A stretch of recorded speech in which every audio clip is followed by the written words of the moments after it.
కాంట్రాక్టర్ల నిర్లక్ష్యం, అధికారుల పర్యవేక్షణ లోపంతో తెలంగాణలో సమీకృత భవన నిర్మాణ పనులు ఏండ్ల తరబడి నత్తనడకన సాగుతూ ఉన్నాయని ప్రజలు మండిపడుతున్నారు.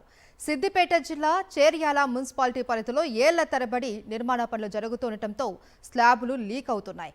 గోడలకు పగులు రావడంతో సమీకృత భవన నిర్మాణం ప్రారంభానికి ముందే శిథిలావస్థకు చేరే పరిస్థితి నెలకొందని, వెంటనే నిర్మాణ పనులను త్వరితగతిన పూర్తి చేయాలి అని స్థానికులు కోరుతున్నారు.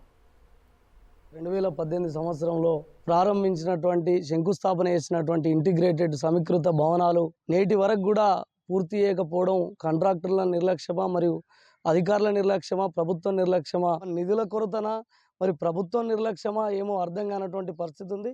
వెంటనే అన్ని ప్రభుత్వ కార్యాలయాలు నూతన భవనాలని వెంటనే ప్రారంభం చేయాలి. ఇక్కడ ఏ విద్యార్థులైనా, రైతులైనా, ఇంకా ఏదైనా సమస్యలు, మహిళలైనా సుదూర ప్రాంతాలకు వెళ్ళాల్సిన పరిస్థితి సిద్దిపేటకు పోవాల్సి వస్తుంది, లేదంటే గజ్వేల్కి పోవాల్సి వస్తుంది.